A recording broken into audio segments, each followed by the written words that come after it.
Good morning, good afternoon, good evening, everyone, wherever it is in the world you're coming to us from. Welcome to DYOR Live here on the DYOR Media Network. My name is Tom, otherwise known as Striking, here in the digital media world. So glad to be hosting another episode of this award-winning show. Thank you very much to everyone that's either joining us on the live stream here or watching us on the replay. We're going to get right to it today. Lots and lots of news today about the future of crypto. But first, ladies and gentlemen, my co-host, Pedro Garcia. And Pedro, I've ensured your microphone is on this time. Yay! Dude, this man is on point today. Dude, he is killing it.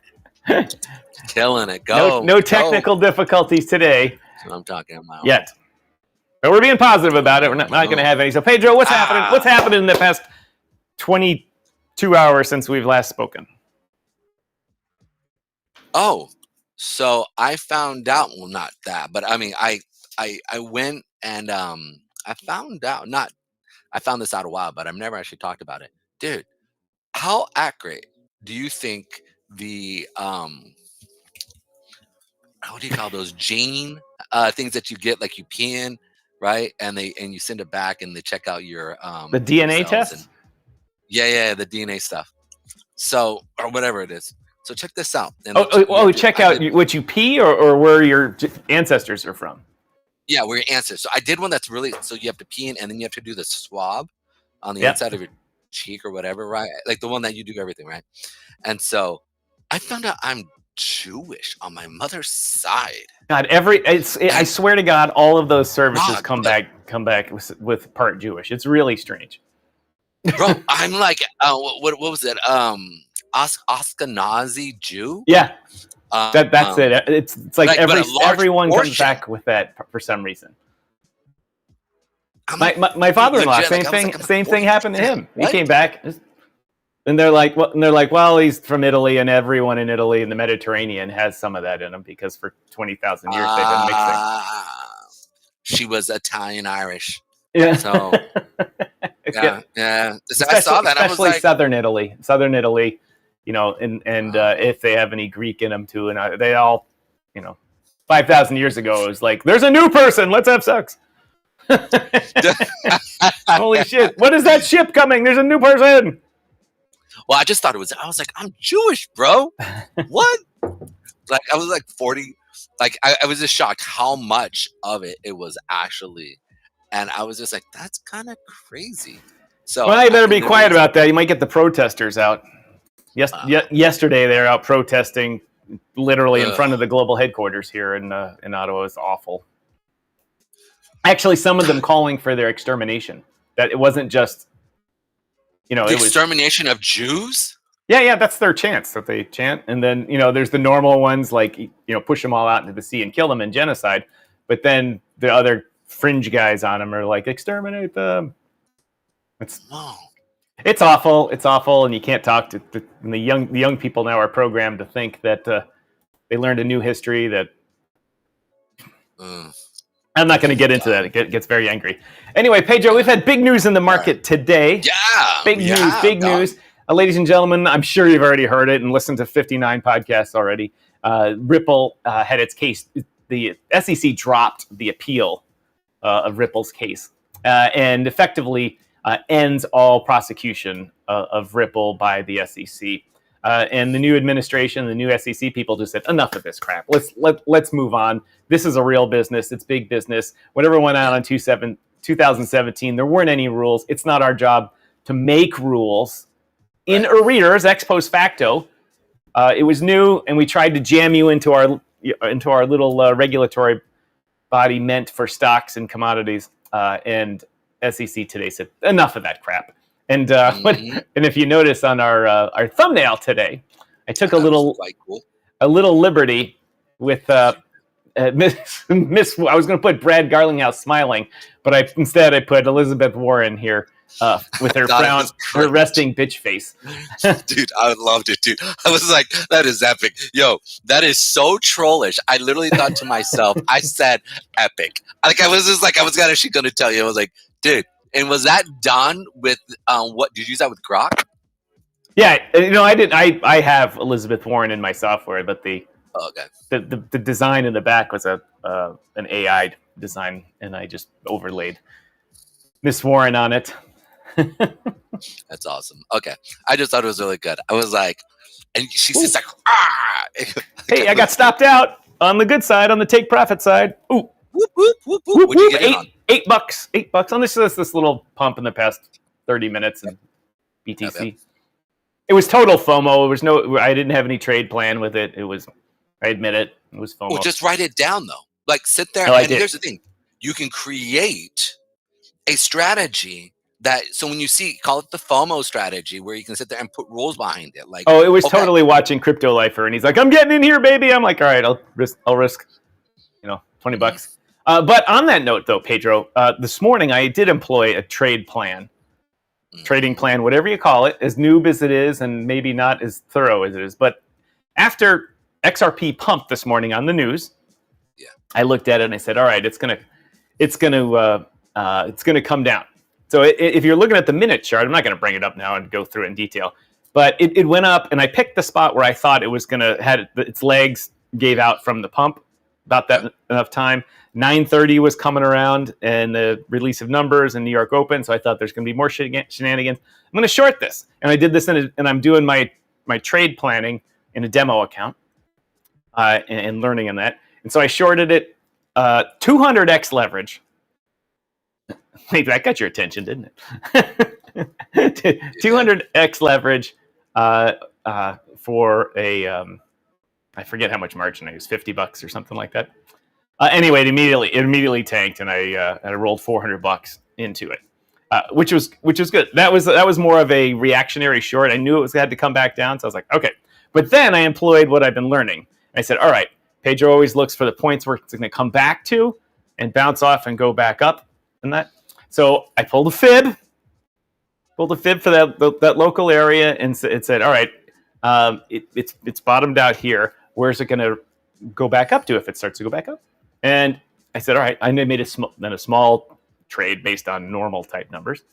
And sure enough, within 10 minutes, that thing went right back up to the 786. Boom, hit my stop, close that. It went up a lot more after that, but fine. Don't matter. I don't care. Fine. I had a winning trade. I made money. Right, I made money, and that was a proper. I think it was $48 on the demo trade. So nice. I see it right here, dude. Nice play, dude. Push up through the fib, came back down. On top of that, you had the moving averages sitting right there. Was putting into man wicks. Boom. Like it was saying, hey, we're moving up, and you can see it just continued up. When did you get out? Like right here, when it crossed over the. No, at the top of this green candle right here.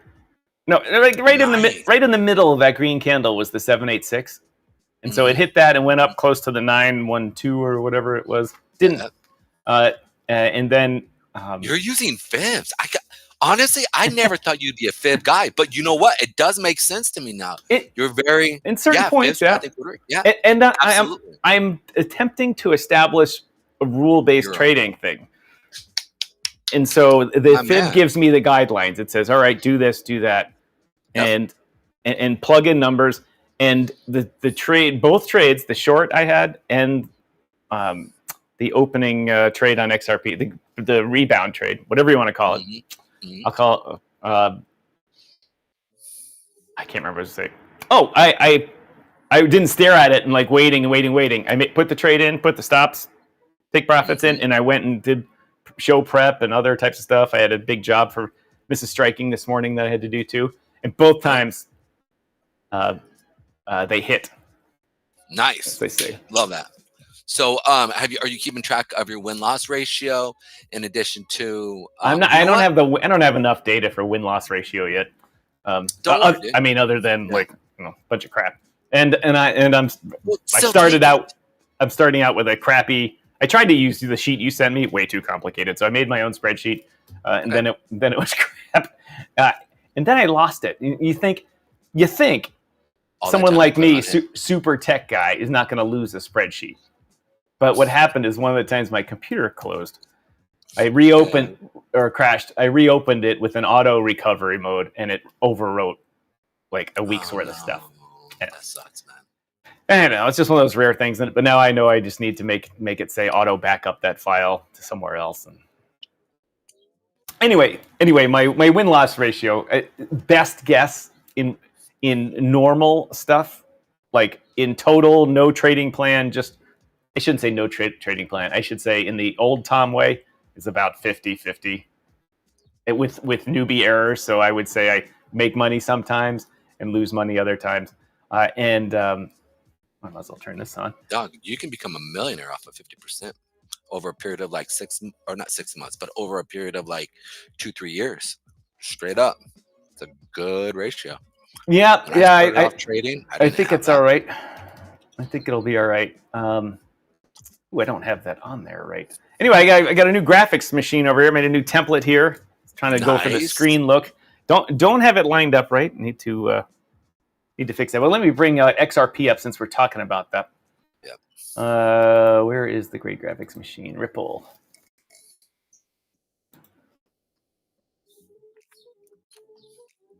Man. Is it auto updating? While you're doing that, I've been messing with my teas, right? Yes. Oh my goodness, bro. I started throwing in like dark maple syrup, completely like organic, like this stuff that's just the bomb diggity. Because the bomb I'm diggity. trying to stay. Yeah. And I am like mixing in like all these little nuances, the synergetic effect. And yesterday I started trying to see just like when I tap, because I small amounts of the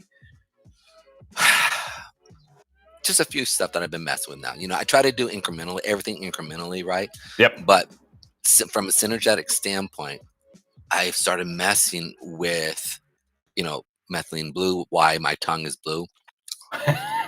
But in the same sense, Pedro Garcia, the Smurf. Yeah, right. Well, here's the thing. I noticed like now after about a week plus, around right here, my whites of my eyes have gotten super clear. I was like, at first I was like, am I tripping? Like I was like, because they're kind of, and not everybody's, it doesn't matter. I have a little bit of reddish to it sometimes, and they're just super white-ish. And I sat there and I was like, that is really interesting.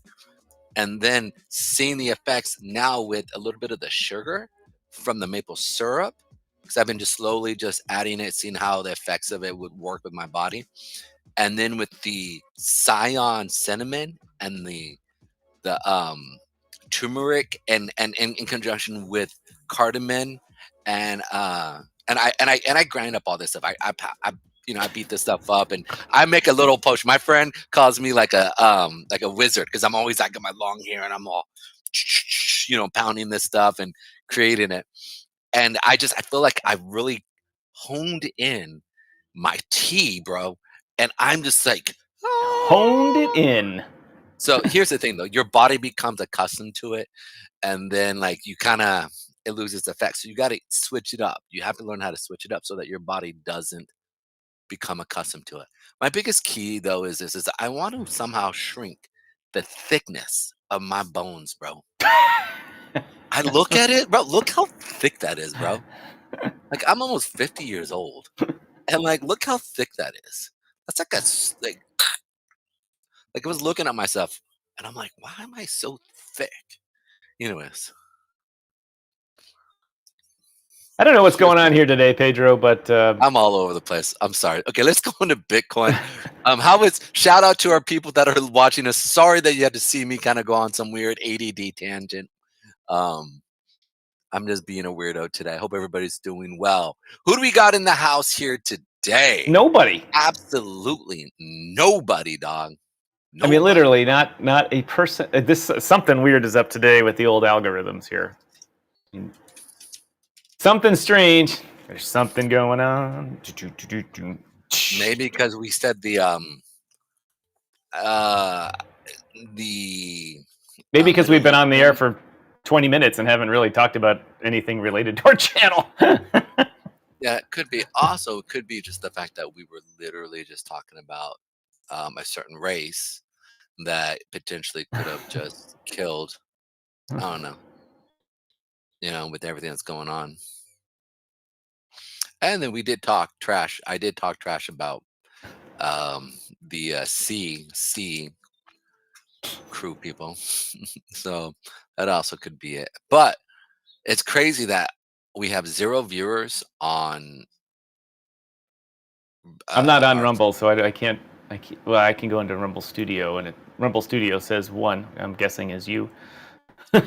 No, I just pulled that up, and I don't understand why that is like that. Now I'm there.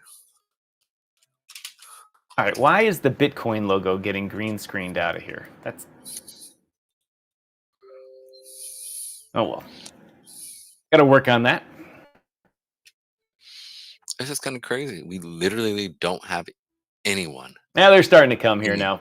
Got 1 person watching on Twitch, 3 on YouTube. Thank you everyone for joining us. Really appreciate it. Getting the show started today talking about XRP and the Ripple decision. Brad Garlinghouse boasting. Yeah, Ripple is. I mean, what a mega plan that worked out for him. I mean, he got on social media a couple of months ago and beat up Gary Gensler and the SEC and said, you guys are just basically being the dark lords of the Sith. And you're not acting on behalf of the American people. You're acting on behalf of your own ideology and all types of stuff like that. And he called them out.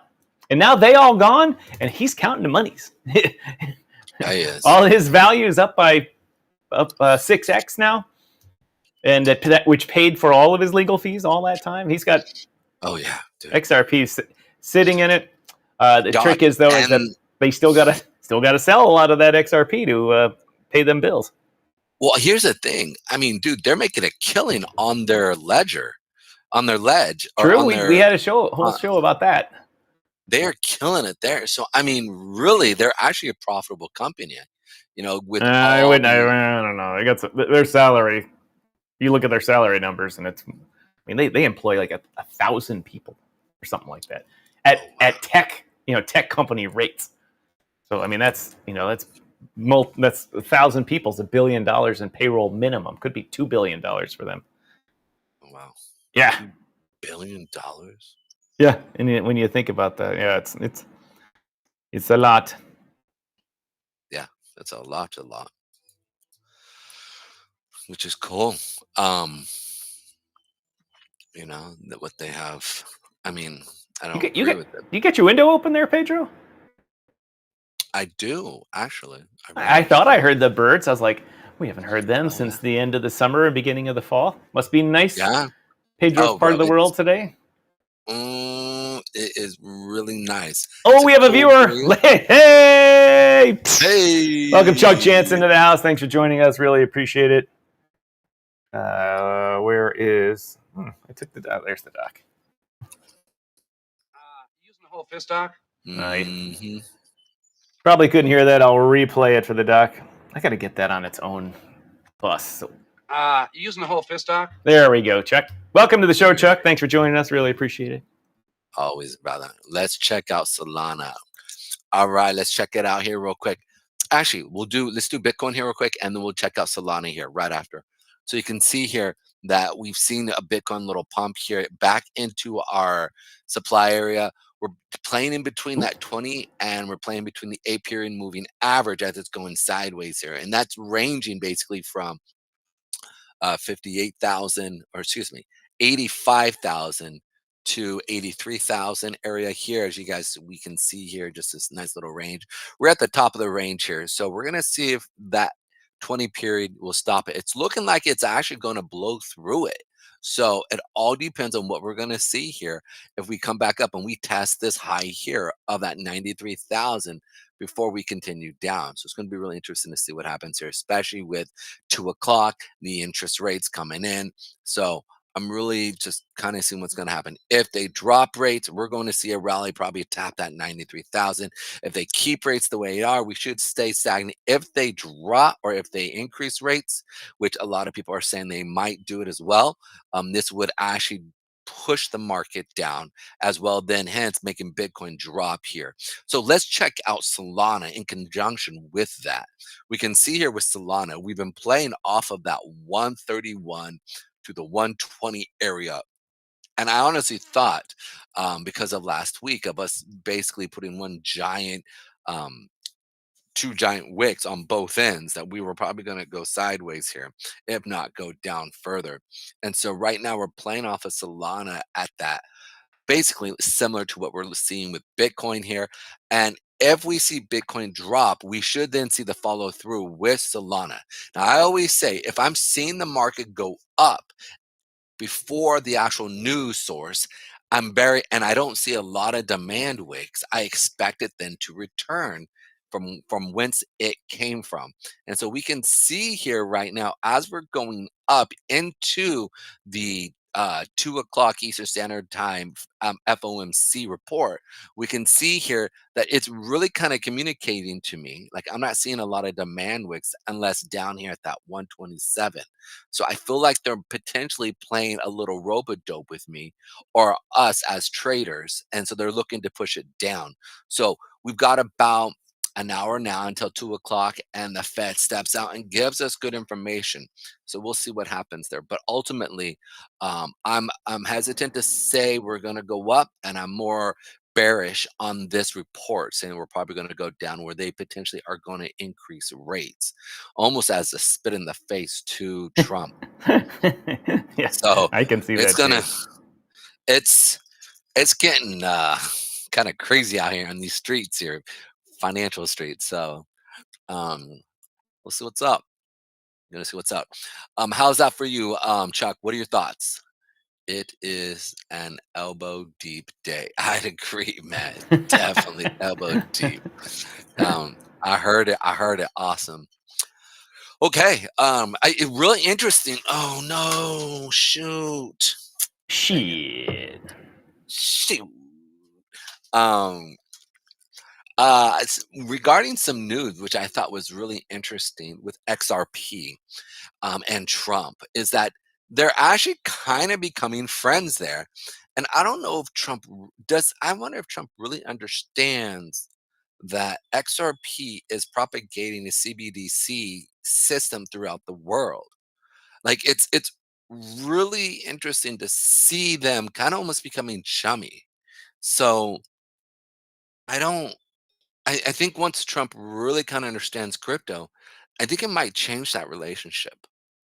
And you know what I'm saying? Because they did just win that stuff, but I don't think he really understands. And also, when it comes down to, let's say, his son Eric, right? Eric's is the one who's really like into crypto.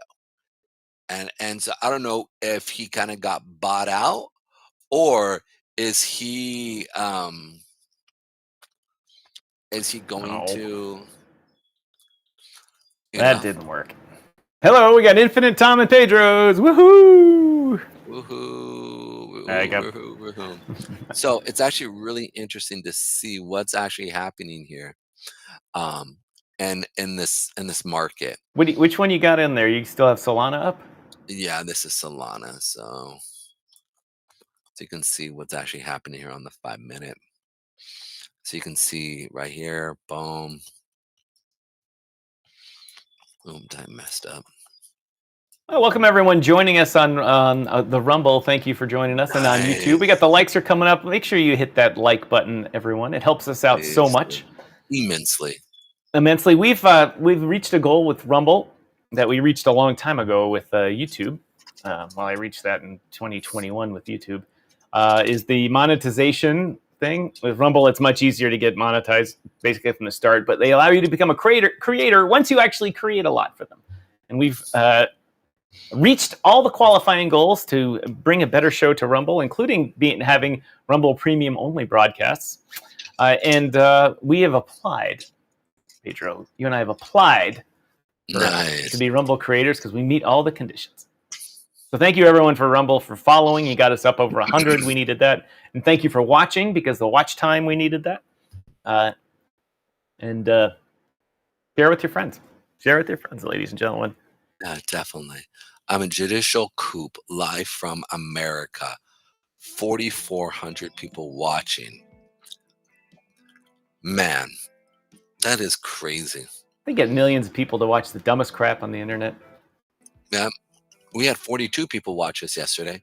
Dude, we need to just do I mean, it's funny. Charlie Kirk, bro, literally has 4,500 people, 11,000 people for Benny Johnson.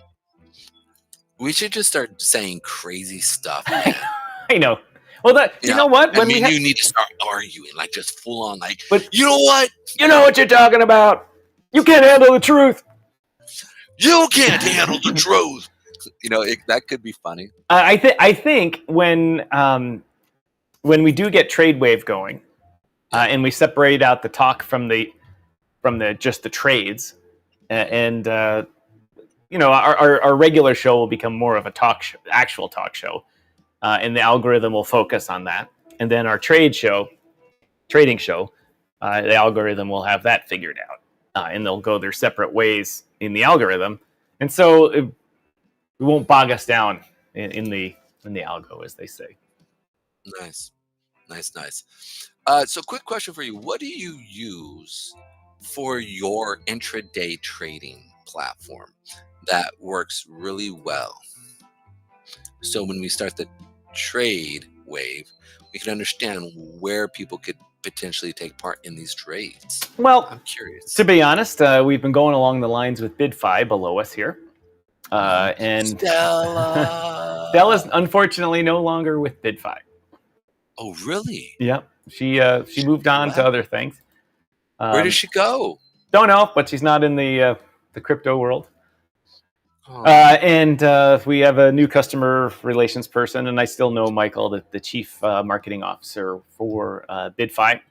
But there's a couple other exchanges out there that may be really good as well. One of them that I'm thinking about courting has exactly what you want for being able to click on the chart, start a trade, and then drag your stops where you want immediately. Like you can get in like that. And on Mexi, you can do it pretty quickly if you go over and calculate everything on the side and boop, and it puts them all in at once. And then you can drag your stops around and all that.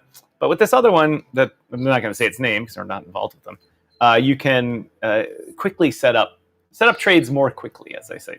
And it just seemed interesting. Got to look at the fees and all that type of stuff. But we're also going to see how BidFi incentivizes us and see what their new technology is there. They're unveiling something at the Paris blockchain event in April and that type of stuff. So we're kind of figuring that out, Pedro. Because we want the best deal for our viewers, but we also want the best deal for us. Yeah. And this is the key. I want to be able to sit there and say, hey, buy. And then go, hey, stop loss right here. Hey, I've got my target right here, right? And then that's that simple. Like it makes Which platform is that? Is that your AMP platform? Kind of, sort of. Mishmash? Yeah, it's a mishmash. It's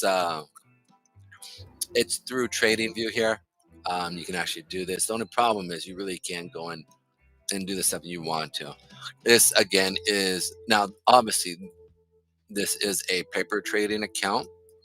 Here you can see this isn't a real account, but you can see here that I want it this simple. I literally want it that simple to where it can literally just go through and I can play and quickly get in and out of something and just make it simple, right? That's the key.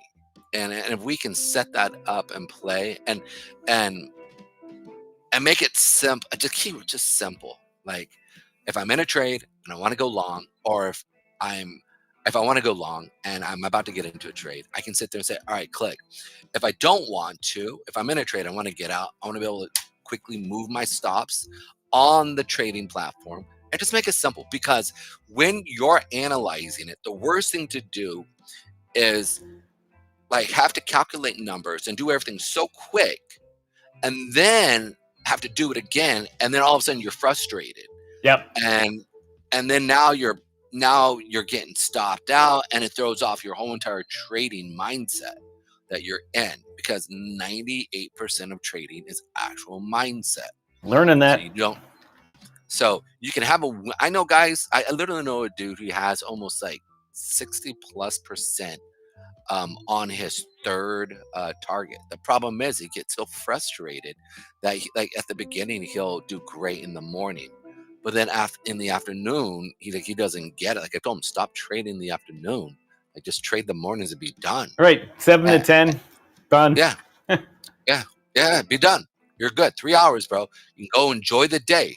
But he wants to master the afternoon, and I'm like, why? Like 90% of the market doesn't do that. Literally, institutions go make their money unless it's a major news day. And he goes, well, there's still money to be made.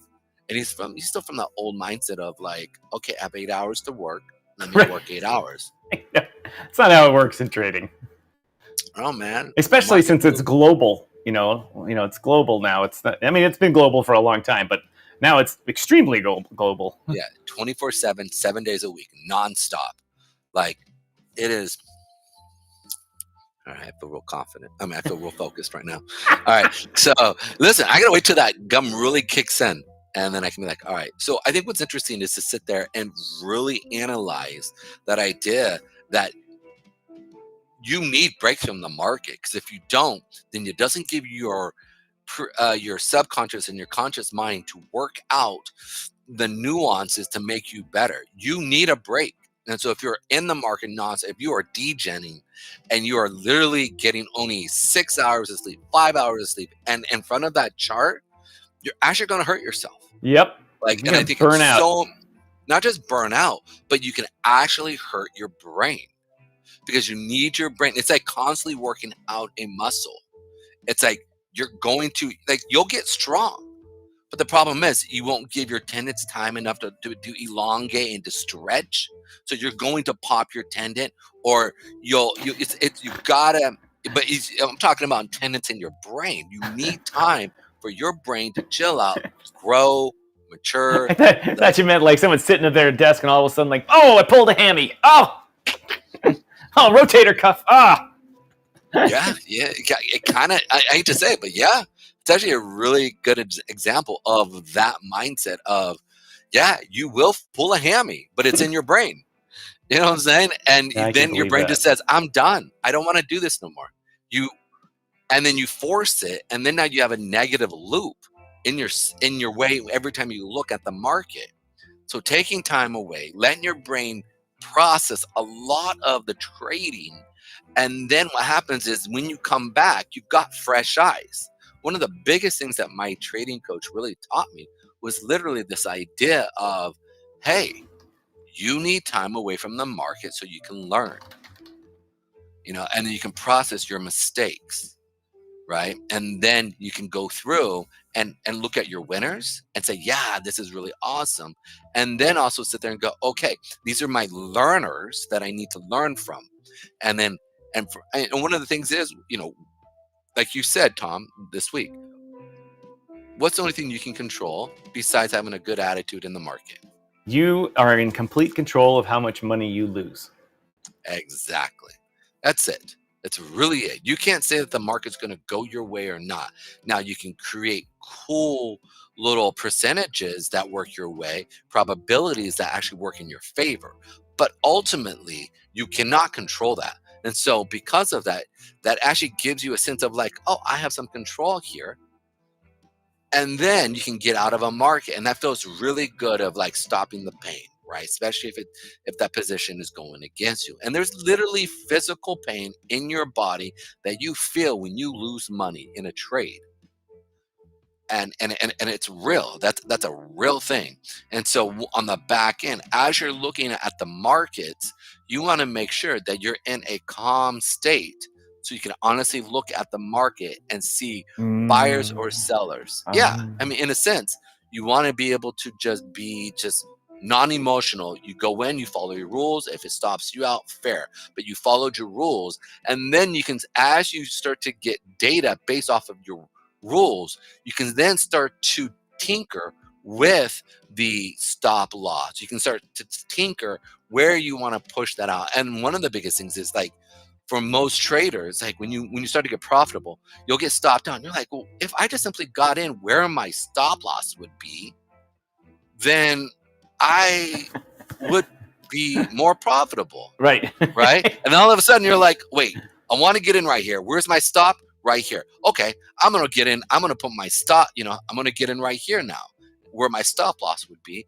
And then price comes, taps you on, and then your stop loss is lower than that. So now you've actually been able to dollar cost average into a better position. Not dollar cost average, but place your entry into a better position, and you don't get stopped out. So it's really, really cool to sit there and look at that and understand the nuances and the mechanisms of it, of a trader's mindset and how things work. That was such a word salad. Holy crap. I know, the algorithm got confused on that one. Yeah. Did we just lose people? Yep. Yeah. Why so frustrating. So Trick is no long topics. Short hits. Short. Hard for you. You've got Toncoin up, the open network. What's going on with that? Oh, nothing. I'm just looking. This was just an example of a position, right? They're above the daily period moving average. They're above a lot of the 8P, the A on the 4. You've got 20 or the 2 hour or the 1 hour. It's hot. It ended red, but pretty high on the previous candle on the hour. And so I sat there and said, you know what, we could potentially see this continue higher. Hey, our sponsor showed up here, ladies and gentlemen. Pacioli AI is here. Thanks for joining us. Really appreciate it. I assume this would be Jason behind the controls here. Thanks for joining us. Really appreciate. I dropped a note in the Ice Raid Telegram room saying it at some point. I'm sure I'll be mentioning the Ice Raid presale and the GovFi principles and all that type of stuff. Suckers are almost all the way out. Fire Chicken over on Rumble says, we're taking over here on Rumble. Thanks, everyone, for joining us on Rumble. Mikester, thanks for joining us. Really appreciate coming back to us every day here, it seems like, Mikester. Thank you very much. And, of course, Chuck Jansen on YouTube. Flared up an old T-ball injury just watching.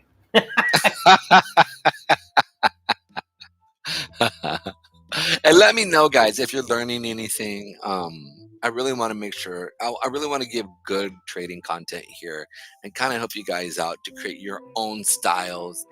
And so I try to keep it very general for you guys to help you learn actually how to really take advantage of the market. So, well, one of the things, Pedro, we're going to do when we get TradeWave going is take the knowledge that you give out and write them down. Because you have to give out the same knowledge all the time, have the mindset, because you get new viewers all the time.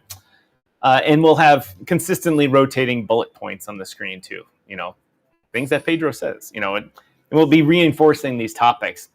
And that'll also cue you to mention them in short bullet point style instead of the 10-minute description that makes the algorithm go nuts. Yeah, and then they just leave us alone. Go, you're dumb. We're not going to talk to you. But then also you can put together essentially it forces you. I said it kind of automatically creates a curriculum for you, and you can go through them one at a time and grow with it. And people can say, hey, I just started watching the show here. You're on number 8, but I can see number 1, and blah blah blah blah blah blah. And then we keep referring to them, and it works. I like that. Actually, it works. It'll work like that, and it'll keep you focused on that, and it'll keep our viewers engaged by having a list. Yep, I agree. And welcome to everyone on LinkedIn. We are on LinkedIn today. I appreciate it, everyone over there. We have had a couple of viewers, not very strong over there. LinkedIn is they started growing like crazy as a platform, and I thought, we had more viewers on LinkedIn for a while than on YouTube. And then LinkedIn just came out and said, we really are not going to promote your stuff unless you pay us. Who was that? LinkedIn. Really? Yeah, that's really interesting. It's they're trying to be a business, so I understand that. I can get that. And to be honest, they're providing all of this streaming stuff for free. They don't put commercials in it like all the other platforms drop commercials and advertisements to pay for the streaming bandwidth, and LinkedIn doesn't. So they're saying, well, if you're going to be serious about it. So I only put it over there periodically now when we have good topics to talk about, and think it might work well with the LinkedIn crew. And they continue to have this problem when you go to post and it says failed to post. Sorry, LinkedIn, you're not there yet with this. Yeah, they're getting there though. They're, sooner or later they'll win. I think they'll win, and I think we'll sit there and say, "Wow, look at them. They're doing good." I know it sounds crazy, but yeah, that's all I gotta say about that. All right, what you gonna go over next here, my friend? All right, one of the things I think we can look at is when it comes to news and how we are playing around with it. I saw, and I don't know exactly who she is, but I want to, and I fully don't understand this, but I thought it was really interesting. There's a girl, she's really starting to get a lot of play here on X, and I thought this was really interesting because she is really hitting hard on kind of what Elon Musk is doing, and I thought it was really interesting, like with her. And if this thing would work, come on, let's go. I'm like sitting there trying to elongate this so I can pull this up, and it's like taking forever. Come on. We got some of the stuff going on, and maybe this will work. Come on. I posted it on my X account here, and I just thought it was really interesting here. There we are. Fine, it's pulling up. Okay. It's funny when I'm streaming, everything falls. The only reason Democrat, I'm just going to leave that alone. Okay. So it talks about Elon Musk finding the information, and this woman explains that Congress will do once the information is found. And I forget, it's Congress. What is her name, though? Nobody gave me the name. I didn't fully look this up, but I thought it was really interesting. Do you have a screen up? Yeah, here we go. I'll just post it right here. Boom. So this is, if you go on my Facebook account, you'll sit there and see what I'm talking about. Not Facebook, my X account. Yeah. This woman right here, she is in Congress, and she's basically just saying, look, the Democrats are playing. It's a very small amount of Democrats that are playing this narrative, and they are stirring up a small minority of the people, which is getting the majority of the news play. But the reality is she's saying, look, this is what he's doing, and we're behind it. And it's just really interesting. The guy who was talking about it, and he's, a lot of people like him, a lot of people don't like him, but his name is Tommy GME. But I thought it was really interesting. You know what? I watched the. Wait. Oh, yeah, it's the representative from Wyoming, Harriet. From Wyoming, and she's basically just calling out, not calling out, but actually supporting Elon Musk, what Elon Musk is doing for the U.S. government, and stepping on the toes of these people that literally have slush funds, that have these things, and she just kind of calls it out, saying, "Look, we knew this was, but we didn't know how to really pinpoint what was actually happening."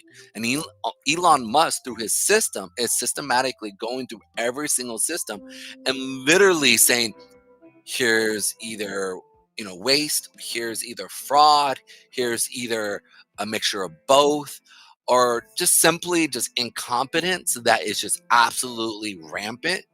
And I thought that was really interesting. And so I don't know how old this is, but I thought it was really interesting that you actually have Congress people that are stepping in and saying, no, look, this man is not a fraud. Stop going after him. He's actually doing what we've asked him to do. And as an employee of the U.S. government. And most people don't realize that he's literally an employee of the government. I know. I know. And for the transparency, he's not drawing a salary. I think he's drawing the required $1 salary or something like that. Yeah, there you go. Thank you for clarifying. Yeah, and I think it's really important to sit there and go, if you can't like it's just crazy that you have these they actually 20 years ago were actually normal people. Like you would sit there and go like Sanders, right? Or Warren. Granted, she was kind of crazy, but she was fairly like because there's no screaming in the newspapers. Bernie can't be out there in the newspapers. They just get a picture of him like this. But with TV and 24-hour cable, he can be in the face getting his message out, and Elizabeth Warren can be out there. So like I said yesterday, the newspapers used to control the access to the media. Now they don't. Or to the information. Now they don't. Yeah, it's really interesting to see what we're seeing, and I don't just sit there and like they just want to stay relevant, right? And I can understand that, right? You got midterms coming up here in 2 years, and they got demolished. I mean, she almost. How close was her runner up? I know, he lost by like 10 points or something like that, but it was more than what they expected. And she didn't, so she's losing ground in Massachusetts. She's not so liked. And especially with what is actually being said with Doge, I think sooner or later they might. And again, I don't know if she is, but we saw what was happening with RFK and what was actually happening in conjunction with, she was going against him. Then we found out she had a ton of supporters within those industries that were actually paying her out. And there were so many small deposits in her bank or in her supporters, but they were all literally from the same group. Right. Right. One guy had 100 donations in his name, and he's like, "I've never donated to the Democrats." Yeah. And it's interesting to sit there and go, oh my goodness. And this is where like Elon Musk is pointing out, going, this is really interesting. We didn't expect this. I watched the Elon Musk interview last night on Fox. I can tell you, yesterday on Fox, they had Donald Trump giving a very good interview and actually being challenged by the evening female anchor. I can't remember her name. On Fox? Yeah. Laura? Whatever her name is. She actually challenged him and didn't just throw softball questions at him like most of the people that pander to him. And he answered a lot of good questions very well. Blamed Biden for everything, of course. But then later on Hannity, they had Elon on. And it was the rare interview that Elon spoke well, didn't go... He spoke well, he answered questions, and he's like, I just don't understand why the Democrats are so violent. And he said, why, he said, they're taking it, I can see them not liking my politics. He said, but here I am going into the government saving money, and there's this narrative going around like I'm stealing it from them and personally benefiting from it. And and then the violence is taken out on my company. Yeah. And he said, all that's causing is our production to slow down, sales to slow down, and production to slow down. He's like, I've got plenty of money. It's not going to hurt me. He said, but ultimately we're going to lay off, the working class people when we have to downsize our factory to, he said these people aren't thinking correctly. And he said, it's just a continuation of the mental health issue that is really the woke mind virus. It was the rare time when you thought, wow, that was a really good interview from Elon. Mikester, thanks for joining us. Really appreciate it. He's off to mine the fiat because I'm working. Dang, people need my help. That's all good. Maybe he's a first responder there? Anyway, Mikester, thanks for joining us. We'll see you tomorrow. Absolutely. Or maybe not tomorrow, but maybe another day. Yes. Now, I think what's interesting is who's really trying to control this narrative behind what he's doing, right? Like, who feels in a way that he's a horrible person? Like, why? Like, that's my biggest key is why are they doing this? Who was the one who was running Biden, who was in control? I mean, let's just say the first 2 years the man was in control, and then the last 2 years he lost it, right? All right. I mean, because the Biden that we saw in the first term, when he argued and interacted with Trump versus the second run, Dude, there are two different men. Now, I'm not saying he was completely 100% amazing his first time there, but at least like you could sit there and say, okay, he's coherent, he's there, he's really thinking things through, and he's interacting. That second, like the second term when he was fighting or when he was trying to win the second term, He didn't know what the heck was going on. He probably did, but he just couldn't communicate it. And you get angry. He's like, "I'm fine. Fine." It's like, yeah. Well, that's what someone says when you get pulled over late at night, and they're like, "Have you been drinking?" "No, sir, officer. I drank yesterday." And you're holding a bottle of whiskey. So it's interesting to see that, like, who was really involved? That's my biggest thing, is who was really running everything. That's where I still haven't. Like I need to know, like, what was actually happening. So I'm looking at these things, and I'm just kind of sitting back and I keep watching it.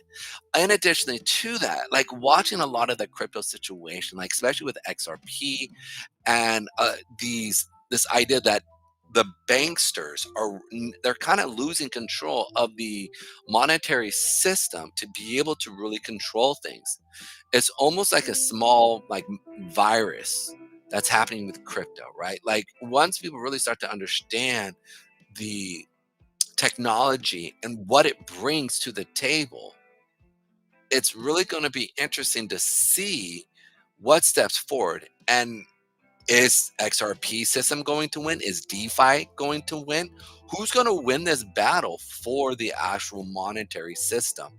And I think, I personally think that a lot of the banksters, bank people who are gangsters. Bank people that are gangsters. I like that, Pedro. Yes, banksters. I think they're the ones who were kind of controlling circumstances and situations that were happening in the Biden administration.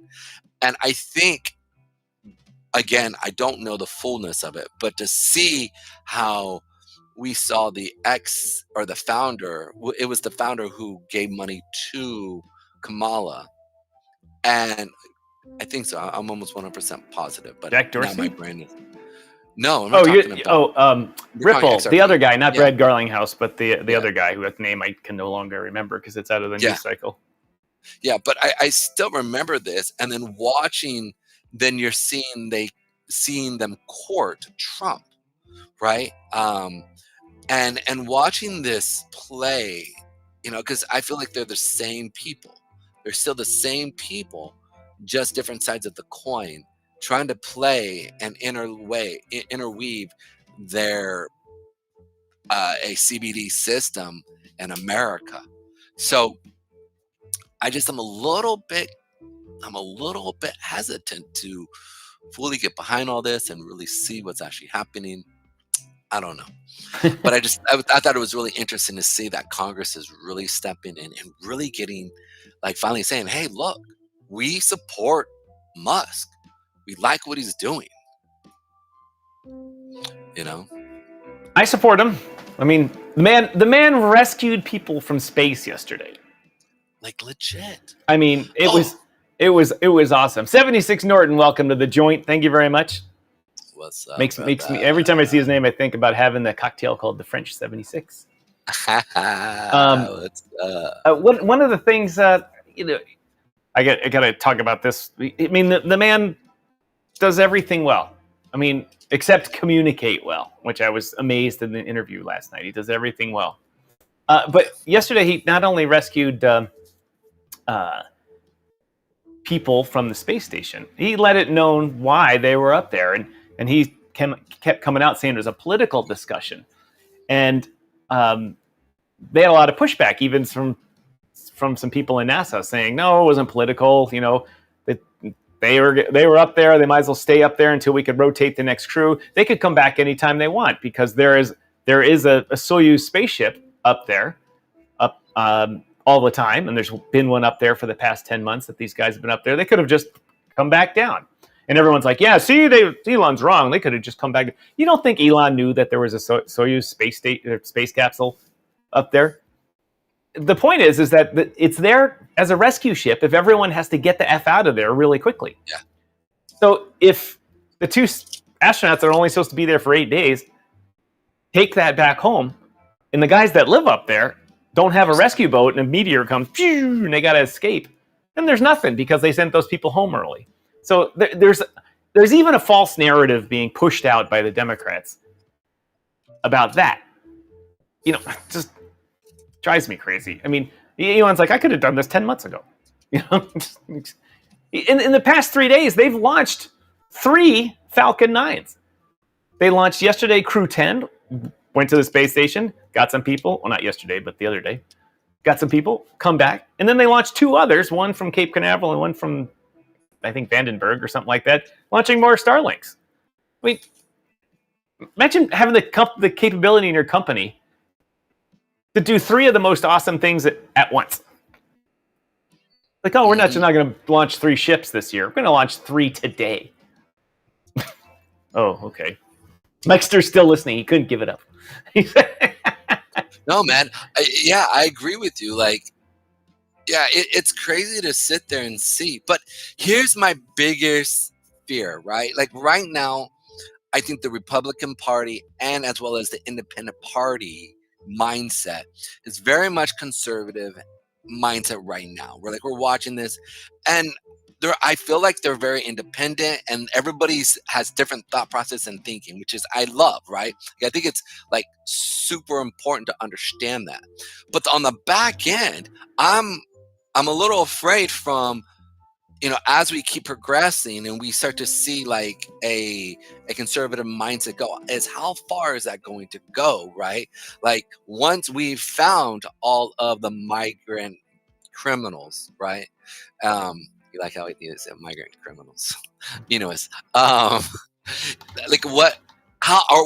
I'm afraid that same mindset within the far left is going to again come back into the far right, and we're going to see crazy things, Norton. So like I want to make sure that we stay the strong mindset of free thinking, allowing new thought processes to come in and to question old thought processes, right? Like I was talking with Copilot, and I was like, what name do you want? Because I keep referring to you, and I need to refer to you directly. And so I said, give me a name, and I want you to come up with your own name, what you desire, what you feel good about, and you let me know, and I'll start referring to you as that. And it picked Lexi, which I was like, Lexi. I was like, what is that about? And I love the name Alex. I love the name Alexia. For whatever reason, yeah, but I won't remember that tomorrow. I won't know that. Well, so that's the part I thought was really interesting. So I referred to it again because I started a new system, right, or a new query, and it was able to remember. Huh. And I was that's interesting. I tried that with Grok and it didn't work. I don't know if it is like if it's correlated to maybe just for the day or two, right? But I don't know. Yeah. I think it's interesting. But I told it, and it was real simple. I said, I do not want you to create a narrative where you are looking to create a connection with me. I need to hear a different view, and whether it's far left or far right or whatever it is, I need you to have your own opinion so I can bounce real ideas off of you. And it said, okay, cool. And so I started asking it real questions, and sure enough, it was like, well, I disagree here, I disagree there. There's this and there's this, and I'm like, cool, I need to look that up. Boom, right? And that helps me out. And I think that's what we need to see in government. That you need these ideas to fight, to give us. I mean, the reason why 100%. Go ahead. I said 100%. You need ideas to fight each other. You can't. Otherwise, you end up like that big country over in Asia, just with everyone thinking the same thing, and it keeps innovation down. Even Elon said, "I don't care if other rocket companies." People are like, "Oh, you're just trying to stop other rocket companies from doing anything." He's like, no. He said, I need other rocket companies to compete with us, so we innovate. If we don't, then we just sit back and get stale like Boeing did, and then our quality goes down. He said, we need competition. So he said, I'm glad that Jeff Bezos is doing his thing. He said, we constantly review what's going on in his program and trying to figure out how we can be better. If his program didn't exist, we wouldn't do that. And it's the same in politics. You're just talking about these ideas. We need these crazy people to be crazy for a short period of time, I might add. Yeah. So we can think about our ideas and go, wait, why are we driving these people crazy? And then we realize, oh, we just haven't invested in mental health. It's as simple as that. I mean, for all you people watching on Rumble, maybe some of you are younger, but some of you are probably older. We used to have these places called sanitariums where once you got a little crazy in the head, you went and lived there for a while. And the government paid for a lot of it because they didn't want so much homelessness and drug addiction. And they had counselors and they got you of right mind. And then it was time, you came back out into society. And then in the 80s, they eviscerated all those programs so they could pump the money into defense. They took away the safety net for people with mental health problems. Now we see them manifesting himself in all sorts of weird cultural stuff that I'm not going to mention in this paragraph.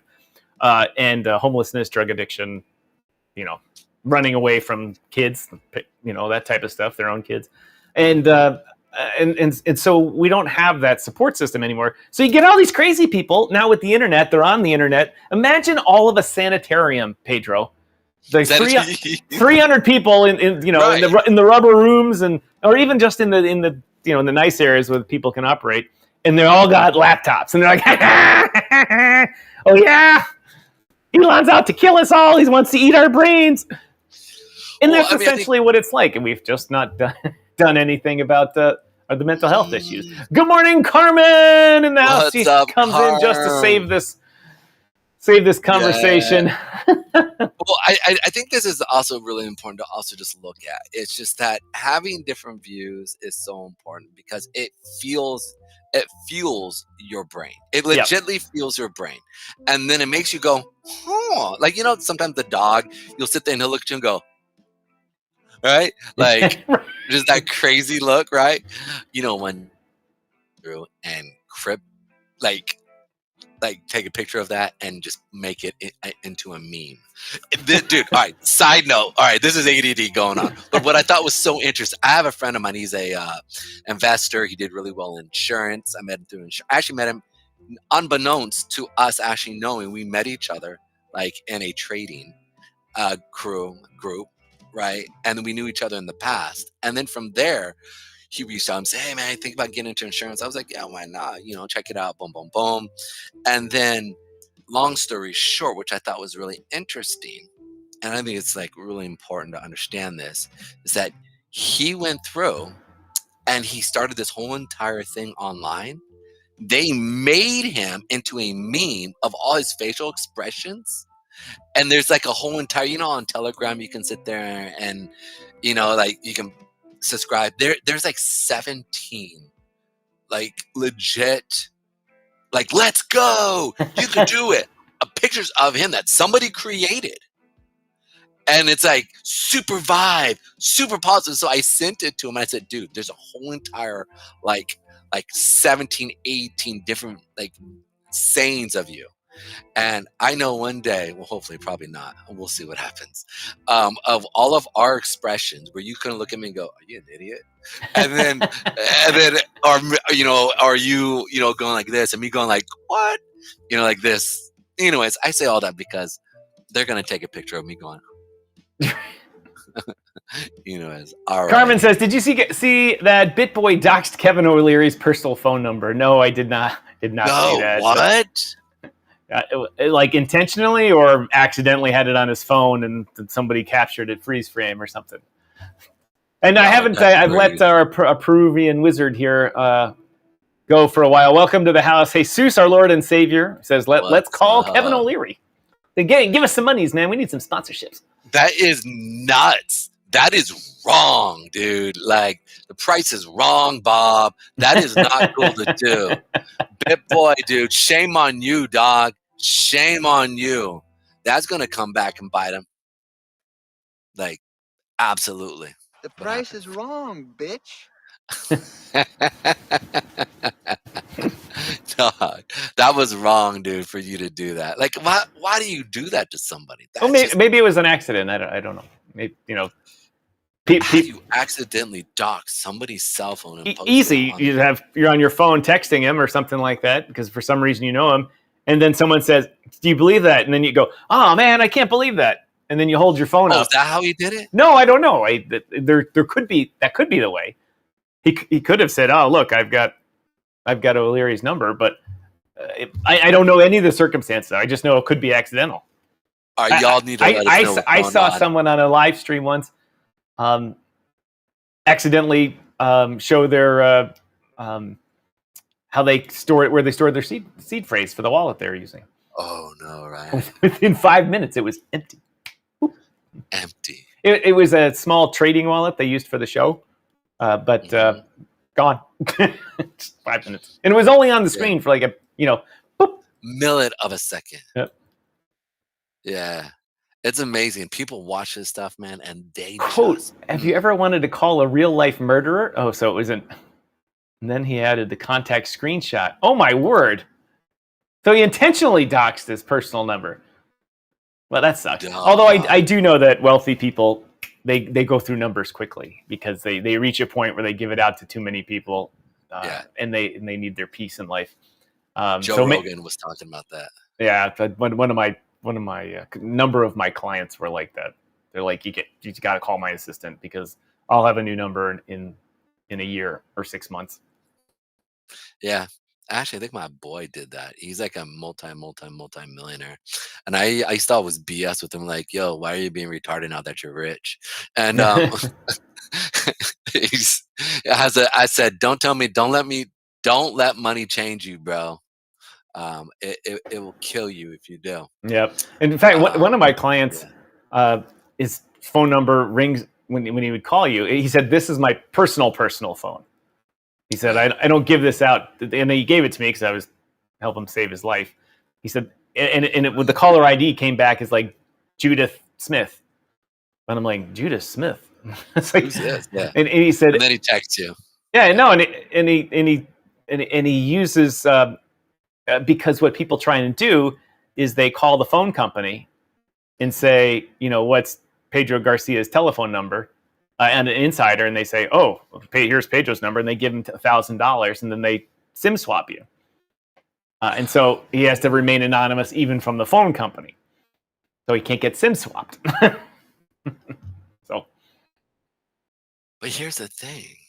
So if I do use a different name, and it goes through and it sets things up, because when you get a phone number, right, you have to dox yourself to that phone number or to that phone company, correct? Now you can have your lawyer do it. You can set up a LLC do it. You can pay your neighbor. You can give your neighbor $50 and say, hey, open this phone account for me, or your third cousin. If you're a wealthy person, you have family member probably. You say, hey, we got to use your name for the phone. Yeah, there's all sorts of ways. I'm gonna do that. I actually like that. I'm gonna be doing that here probably this Carmen, week. are you going to come on the show one of these days and talk about your news or whatever? Or are you just going to drop the alpha in the comments here? It's on LinkedIn. You might as well tell us. We thought we were going to be first, but no. We're just the Chumbalones again. The Chumbalones again. Ouch. Oh, dim news from Carmen. Normally it's the sparkle from her. The sparkle. But no. You just gave her. Not today. Dang. Why you doing our girl like that? Walmart mobile prepaid. Honestly, I'm probably... Well, the thing is, I have a lot of... What do you call those? Those apps where you can just have... give people cell phones. I can create a cell phone like this, right? eSIMs? Yeah, well, no. They're just called like burner numbers. You can just create them literally, overnight. I mean, not even overnight. I mean, I can literally do an infinite amount of numbers. Like just sit there, boom, boom, boom, every time. There was a point in time where I was messing with a friend of mine, and I was calling him with different numbers, and just over and over and over. And sometimes you can go in, if you pay for it, you can change the name of it, who's calling. So I wrote mom, your mama, your dank mama, like his Dank interview mama. version, like all these things. And so he tags me, he's like, why are you doing this? I'm at work. And I go, it takes a simple moment for you to reach out to me. That's it. And he's like, what? I'm here. Okay. I said, that's it, man. That's all you had to do. Later. Bye. Peace. Your mama. So it was, sometimes I can be a bit of a troll. Just a tad.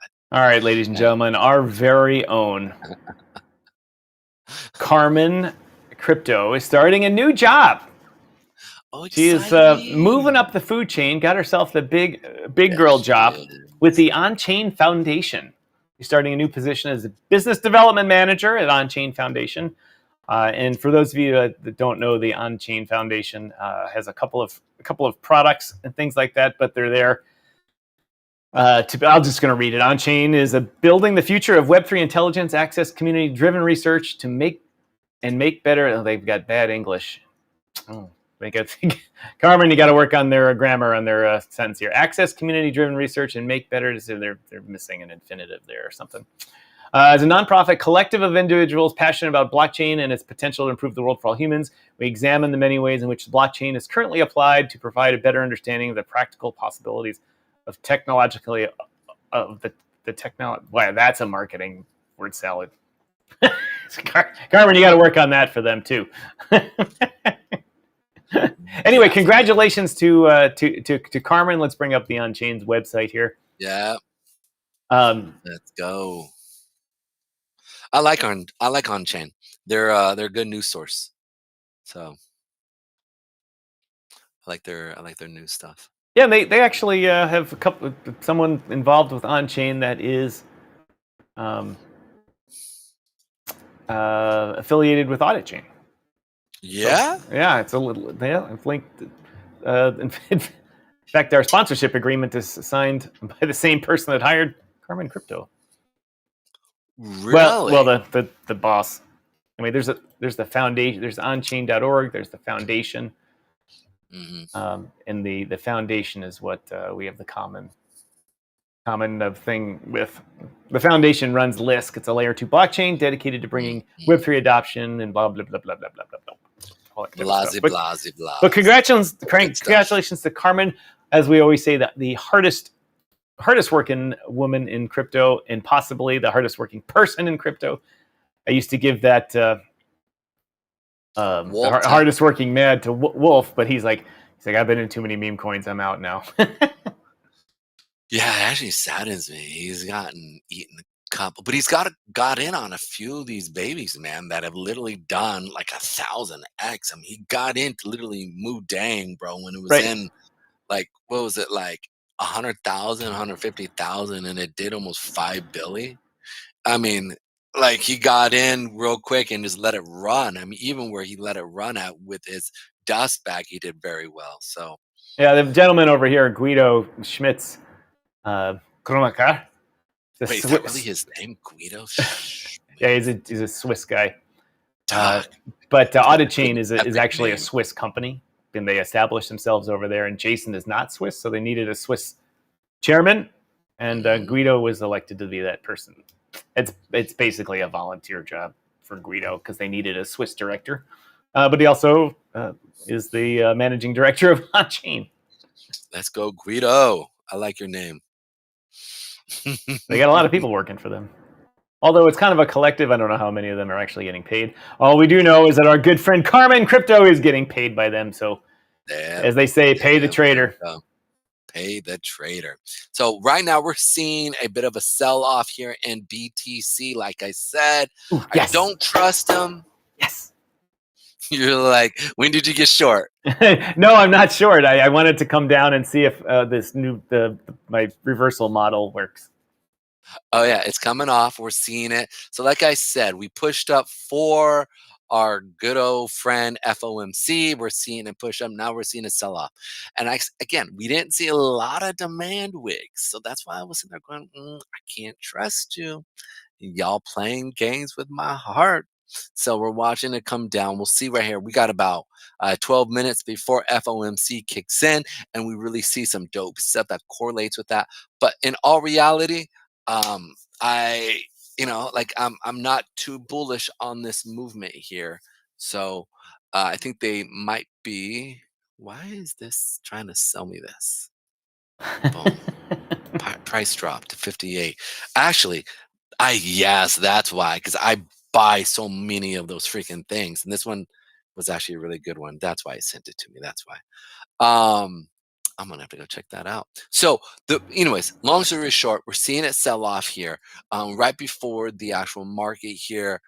We're going to see what's going to happen here on interest rates as we really start to move. If they raise rates, expect to see a bit of a explosion here. If they drop rates, then expect to see a drop here on the rates here. So That's a good point. Let's talk about that again.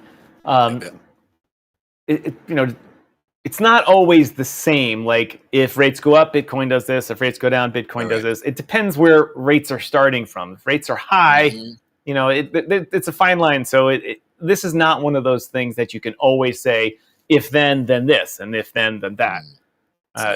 You're right. It's always very situationally based, because if the rates are very, very low, a change up or down has a different effect than if rates are high.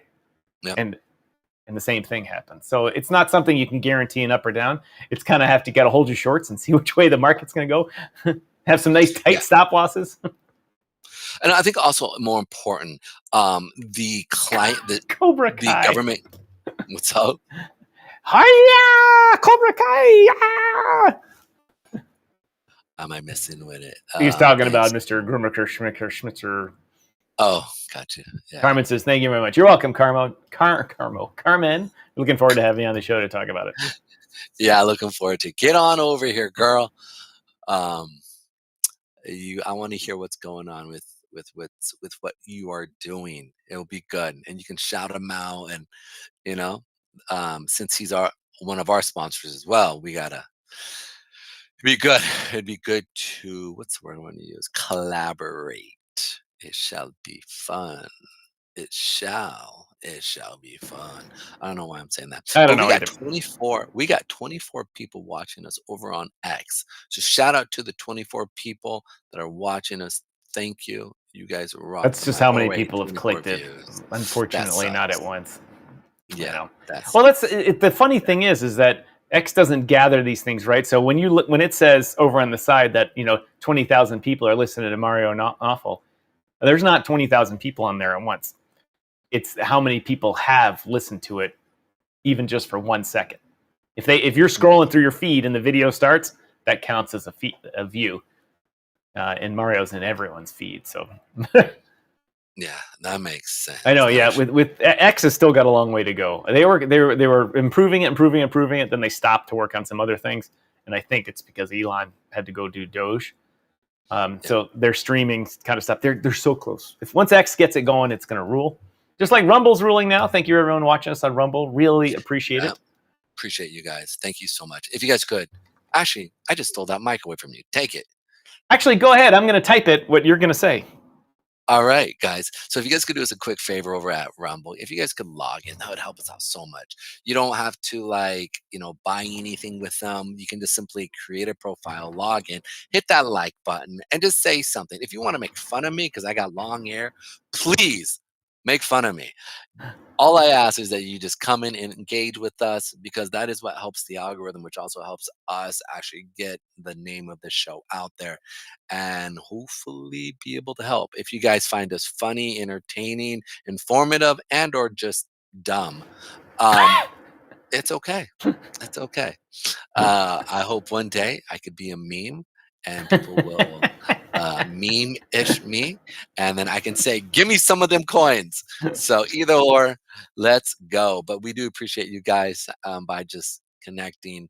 Come and connect with us. We've actually done pretty decent on Rumble. I saw us get up to 15 altogether. I think 15 to 13 people.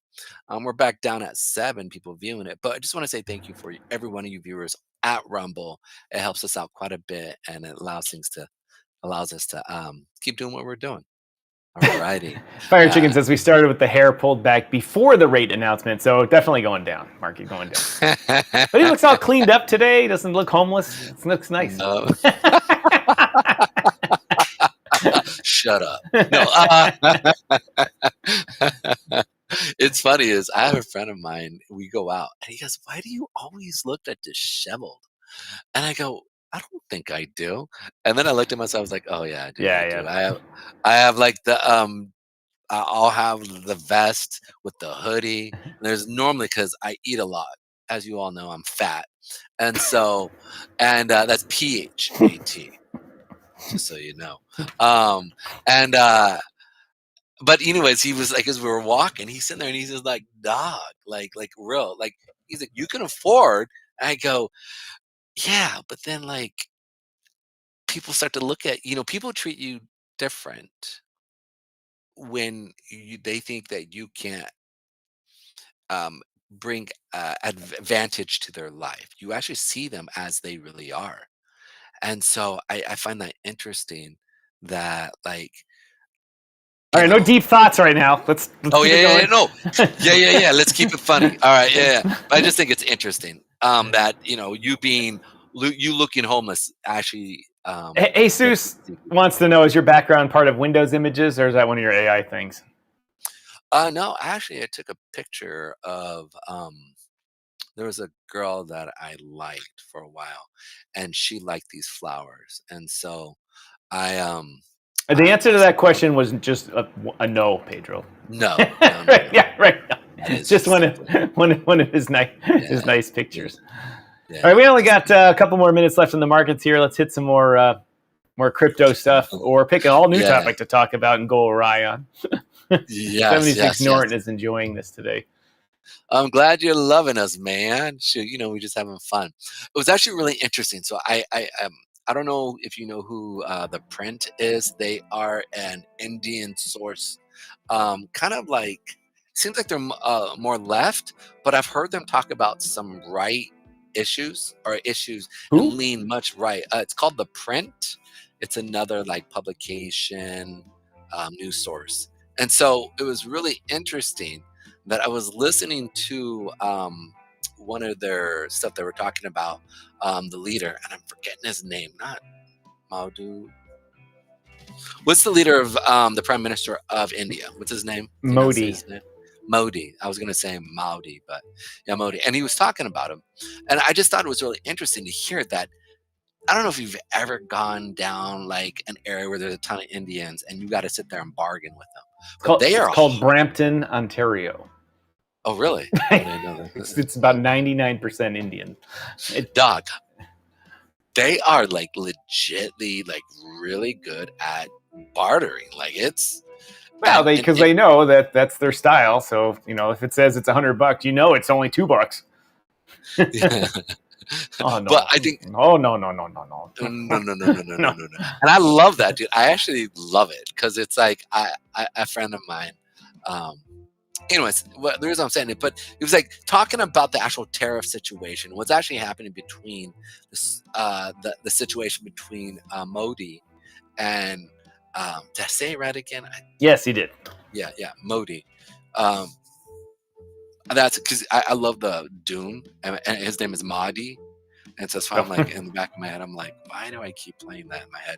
So Modi is like, dude, the guy was basically talking about how he literally grew up like arguing. And he goes, there's no way Trump's going to beat this man at like these tariff wars. Like this man grew up in a culture that literally bargains and like sits there and negotiates. It's ingrained in this man. It's part of his DNA. And I sat there and I was like, you know what?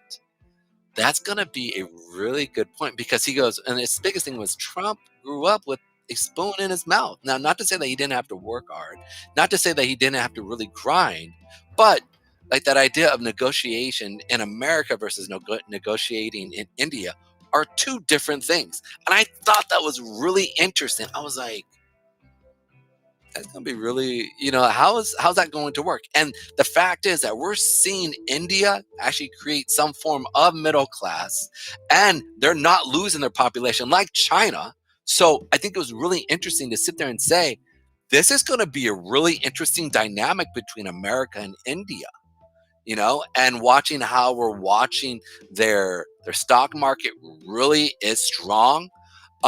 So I just thought to myself, if there's going to be a real fight, I don't think it's going to be China. I think it's going to be India. And I don't mean like a war fight, but I mean like just this idea of, where are... The India-China relationship is never talked about really in the Western press on it, and it's not a good one. Yeah. And right now they're both 1.4 billion people, but soon they'll both be 2 billion people competing for the same... China's decreasing. They're decreasing, but that's not how humans work. But needless to say, they'll have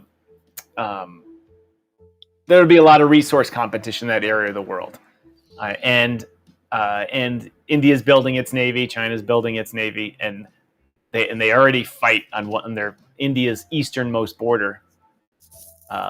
They're having issues all the time. And China's trying to do the incrementally growth type thing like Russia does. Oh, this is our property today. No, it's over here. No, it's over here. No, it's over here. And that's gonna be a problem one day. And I bet sooner than later. And I'm willing to bet the West will help create that problem in order to keep China occupied. Oh, they kept it. Look at that. They kept it. So interest rates are going to stay the same, it looks like. FOMC, they kept it the same here. So there we go. Forecast previous was forecast and actual. So we'll say forecast was 450. They kept it at 450. Like I said, I was leaning that they were going to primarily keep it yesterday as we were talking about the markets yesterday. I expected them to really kind of keep it where it's at. So there's nothing really going on. So nice. And the markets are... Yeah, it had the usual volatility here. Pushing up here. You can see on... I brought up my screen real quickly. Mm-hmm. You can see... where is the... let's look at this. Get the current price up at least. You can see the volatility that happened. Oh, that's interesting. Come on, graphics machine, do your thing. There we are. This is the 1 minute chart. It just went absolutely batshit. Up, down, all around. Based on trader volume. No real... As you can see, these rates didn't have any real impact on the market.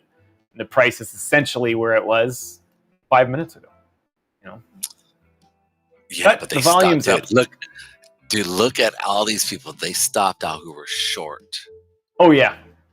Dude, look, boom. And I'm sure on every exchange has a little bit different high there based on their own shorts. Yeah. And they got the trades. They got the trades in and get the fees. Because, exchanges, in theory, don't care whether it goes up or down because they just make money on fees. But some of the less reputable exchanges are also trading, too. And trading ahead of you or against you. And hunt those stops out. Like when you have a bunch of wicks just touch yours and stop you out. And you look at another exchange and you're like, oh, that's funny. It stopped out my $20 order here with high leverage. But over in this other exchange, it didn't even go that way. Conspiracy theory, I know, but... No, it's not conspiracy theory. Like, this stuff is real. And here's the thing, though. You got to understand, right, like what they're doing. I always bring up the Jim Cramer, interview of when he was on the street, right? In the publication, it's called The Street, or On the Street. And so they did a video of him back in 2006 when he was talking about the manipulation, how he does it. He goes, this is against the law, but it's what everybody does. So, I mean, hey. And so it happens, and now that crypto is the way it is, dude, it just makes it simpler. It's like... None of these are new lessons. Nothing new was figured out here, right? It's just like, ooh, we can do this over here with less oversight. All right, woohoo. That is exactly what it is, dude. Like, and they're just doing it. They're or the old trick. We want to add, an exchange says we need to buy $10 million worth of Bitcoin to add to our things to cover Yeah. our deposits and stuff like that. So we'll sell $20 million first. I'm sorry, sell $10 million first. Yeah. Drop the market, clear out all of the stops below there, and then immediately buy 20 million. So they're up 10 million, but they've cleaned out all the trades, made a ton of money in trading fees and all that, and if they were trading against people, made a bunch of money. So it's not fair. The obviously Pedro, you trade through the CME, and that is all of the orders on the CME and who's behind them are very visible, and so that doesn't. We don't see them, but the regulators see everything on it, and so if that can't happen, I mean, I'm sure people still try to do it, but they still do, but they get caught, they go to jail, right? They get caught, and then they get kicked out. You're out off the team. But here's the thing: they also are given golden handcuffs, and then when they come out, them and their family are set for the rest of their lives. Right? Yeah. Sorry, we made 20 million on that trade. Okay, we're banned for life. See you in France. No. 20 million, bro. You mean 20, like 500 billion. Right. Billion, bro. Like the amount of money like that they make on this. And here's the thing. They're going to pay 500 million or 20 to 500 million in fees, but they make 20 billion, 50 billion off of those trades from those people who are doing the wrong thing, and their exchanges or their people or funds don't know about it, right? And so you sit there and you're like, all right, no, you got to go to jail. And they know this. They're like, yep, all right, here we go. And a good thing behind it is if you go look at the show Billions. I love that show. Dude, it was, man, it did start to get dry, but writers get tired. It was still so good. And you can see how they do this. And the show's kind of an insider system of like, it's actually happened. A lot of the stuff happens that way. Like the boutique, like Taylor's, fund, and how Axe came and said, hey, look, you're going to trade for me. And when I need a call on you, you're going to funnel trades. And she was like, she didn't want to, but what is she going to do? Right? She could get crushed. So it's just one of those things that we see. And I don't think it's like, you're not going to change it. That's just because that's just the way the system works. Just like that's humans, just the way it is. Doodaloo, doodaloo, doodaloo. That's just the way it is. That's just the way it is. Oh yeah. We got 5 people now watching us. We had about 50 of them, and they all dropped as soon as I started singing. There you go. I said, we out of here. We out of here. So let's go ahead and check out BTC, what it's doing. So you saw that they came in, stopped everybody out by literally, what is it? 5 points on BTC. That's not even a breath. Like, look at that. Like 5 ticks, bro. Boom. Right. And drop. I want to check the CME here and see if that's also what it did. Nope. CME did not do that. Actually, give me 1 second. Oh, yep. Yeah, they did it. Okay, boom. All right, here we go. By how much? Give me 1 second.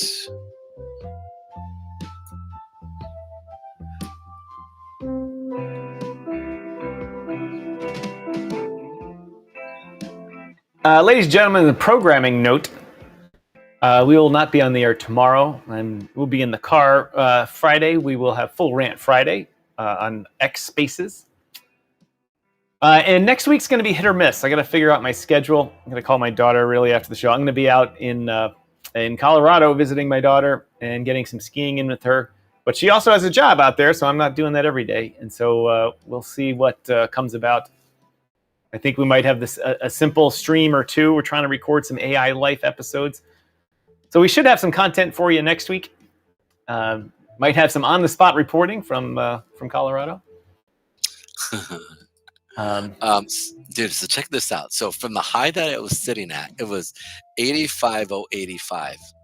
and then it doesn't gap up, but it stops out everybody and goes up on the CME 85,430, which is we're talking almost 300 points on the CME, and on here it shows it was only, what was it, 80, 65.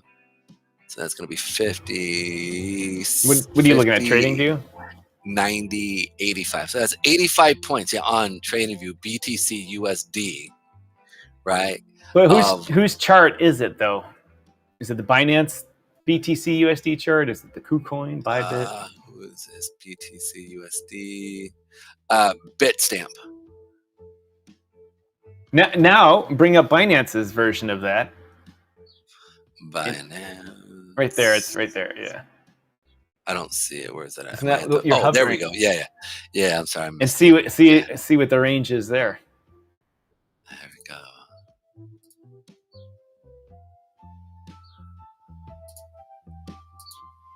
go. All these orders, dude. That's just, you could almost, what is that? That is 40.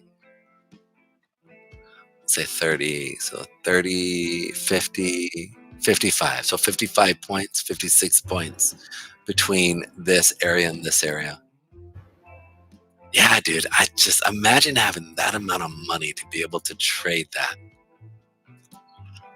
Like just being like, bam, bam. And look, they took both ends.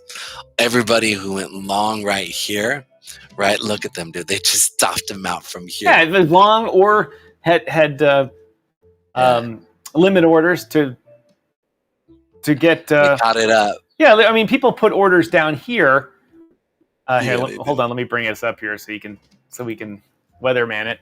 But people put orders in down here that are to sell. You're like, well, it's below the market because they're anticipating once it gets to here, it's going to go down further. But what happened is they wick down there, hit those the sell limit orders, and then immediately go back up and liquidate. Just instant money, free monies, Yeah, free monies. He is talking up a storm. This market is moving. Let's see what everybody's doing. And Pedro, I'm gonna gotta call my daughter here real quick, so I'm gonna put you on. Okay. Talk what's going on with the market. Alrighty, let's go. Hey, come on. Let's see what's going on with them. See what everybody's doing. Well, we go. Boom. Here we go. Alrighty. So these guys, well, there. Here we go. 3 will be an initial reaction. Oh man, I should have taken it. Went through. Boom. Of course, Chris kills it. What did he do here?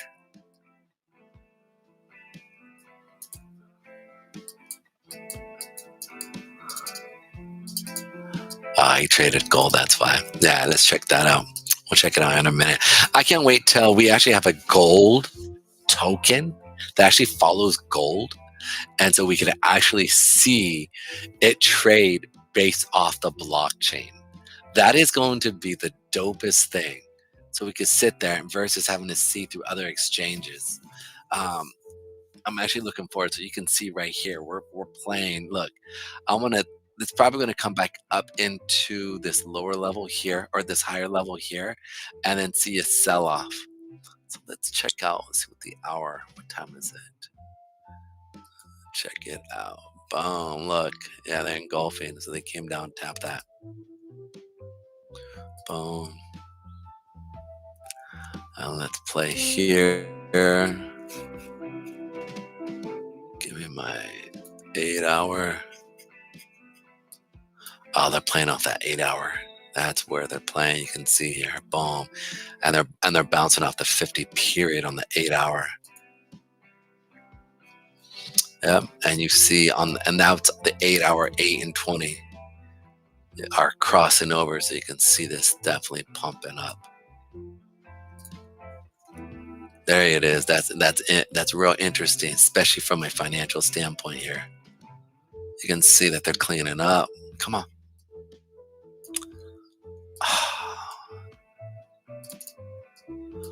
Why are you doing that? Come on. There it is. There it is. All right.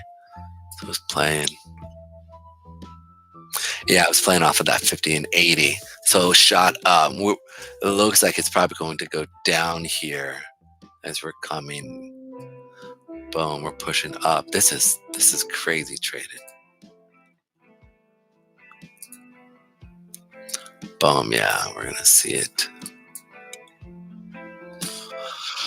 Boom, where we at? All right, 36 seconds. Boom. Yeah, they're coming in. Ooh, non-tradable signal.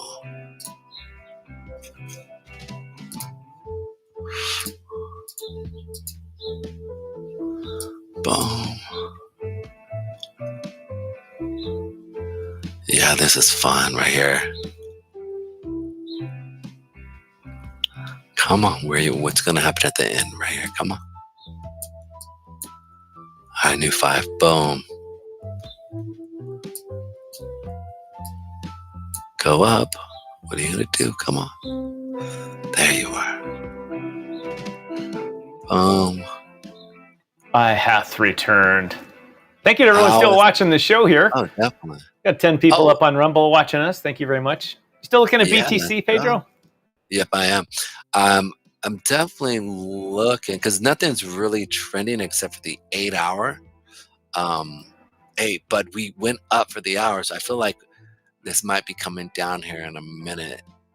Let's see what's up. That hour showing some strength here on that 20 period. Well, no, they're really manipulating this now. You go back and look at the 1 minute now. It was just tanking. It's down to 80, 83.4. Now it's up. Now it's moving on up. I totally missed the reversal on that. But what's their Pax Gold? Okay. The Lord and Savior, Jesus, the Lord and Savior. What is Pax Gold? I don't know what that is. Follows gold price. And that's is that on the blockchain?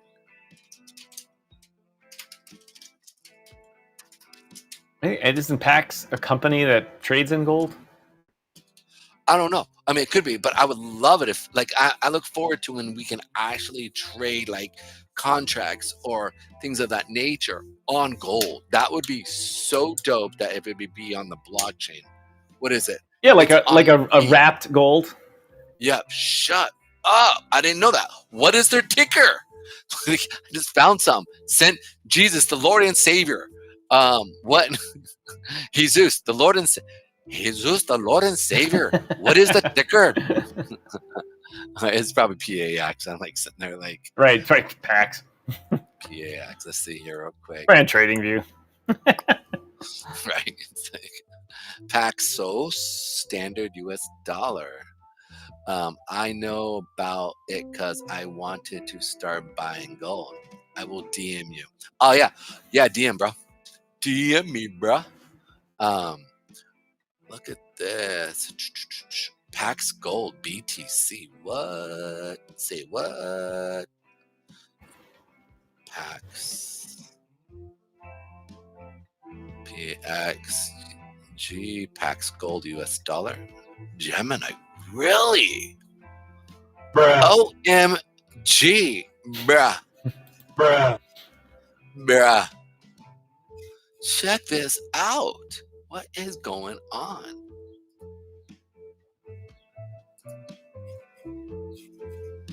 That is dope.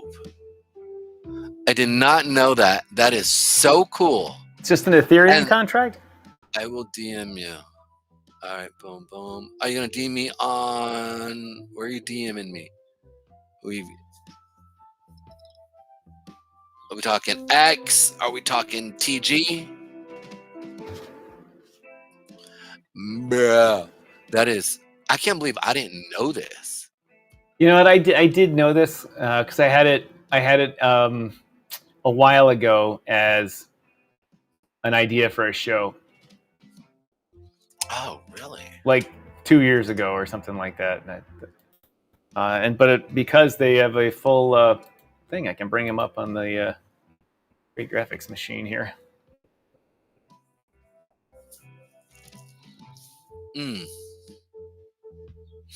I'm curious to see how it's actually triangulated, how it actually sets up. I'm looking at this right now. That's what. Yeah. Boom. Anyway, the ETH contract has got a $646 million market cap on it. It has $45 million in trading volume in the past 24 hours. I'm interested to see if the chart, if you were overlay that chart with the gold chart. Yeah. Why is it not me? Stop loss, order executed. No, I'm going. Oh, that's why. Duh. Okay, I'm sitting there selling short. Oof, that sound is brutal. Oh, dude, this thing is freaking dope. Oh my goodness, bro. You don't even know how cool that is. Oh, I do have to get going here, Pedro. Oh, I'm so sorry, dude. Like, forgive me. I did not know that. We're going to start messing with Pax Gold.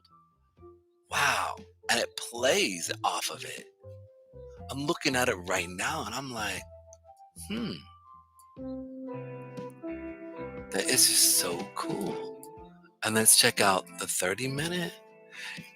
And you can you leverage this? It's probably well, I've got my Mexi account open. Let me look to see if you can. If it's available on the futures or on a perpetuals market, it's going to be available on the. Oh, you most certainly can. 200? Here I have the contract right here. It's trading. Seems to be a fairly liquid contract.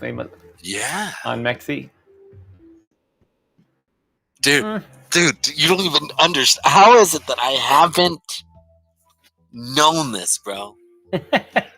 I'm like trying to understand, like, I just haven't thought, because I look at the CME and that's pretty much the one that everybody uses. And you're saying that, dude, I'm flabbergasted, like legitimately flabbergasted. Like, I'm like, what in the world just happened? That is so cool. I'm just wondering, how did I not? Here's the chart. Look, if you look at my screen, here's the Pax Gold chart on Mexi. It's that's the 15-minute chart. Let's bring up the daily. Daily chart looking pretty good. Oh, dude, gold has been just screaming. Like, there's just, I didn't know you could trade the blockchain. How much is the? Oh, dude, you're paying a ton of money in fees. I just realized that. If it's trading on Ethereum. No, this isn't this is on the exchange, so you're not paying any fees. Oh yeah, it's a perpetual. Yeah, okay. Right. But you have to pay a maker and a taker fee. But they're low on Mexi. It's the lowest fees in the game, as they say. But it all depends on actually how liquid it is, how much money you're going to trade. I imagine, a couple $1,000 is no problem for any trade there. But you never know until you place an order how liquid it actually is. Dude, that is just like so freaking cool. I'm like, I didn't even realize that. I'm like sitting here just kind of amazed that what else? Are all the commodities? Is crude oil? No. Is crude oil? They're not all done. it depends on, these people have these things, whether that there's a liquidity pool so people can arbitrage it to keep the price the same. And I'm just there's curious. big liquidity pools for gold. I have to imagine there are for oil too, but I don't know. Holy smokes, there is. Nano crude oil. Look at that. What's PAY? Or PY Path futures? Path? Is that a crypto? Yeah, because this is only crypto. So this is a crypto. As well as micro crude oil on Coinbase? Well, soon all the commodities will be traded as perpetual also. I mean, it just, all it requires is someone to put up the liquidity pool so that there's enough money in it that small, not traders, but a few million market makers can't mess with it and raid the liquidity pool. Oh my goodness, how have I not? Of course this would be like that. Why would it not? I'm like trying to think, how did I not understand that this was actually happening? And the amount of money you can... now that makes sense. That makes complete sense. Okay. Yeah, that is really interesting. I wonder if it gets out of whack, because right now... I know you gotta go. You gotta go, man. Forgive me, man, for... Yeah, my brain has been just, what? America! All right, as you can see, our followership on Ripple just dropped. They're like, Right. This guy. All righty. Let's go. GOLD.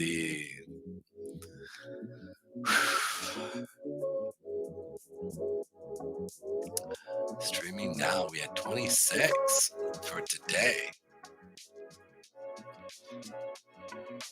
All right, everybody. That's the end of the show today. You've probably heard my programming notes that we won't be on the air tomorrow, but we'll have a good full rant Friday for you. Mm-hmm. The next week, it'll be hit or miss, so pay attention to our social medias for when we'll be on.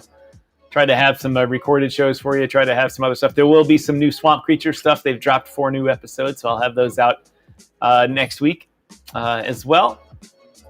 But it was a good week this week so far. Interesting things going on in the markets. I learned a lot of stuff.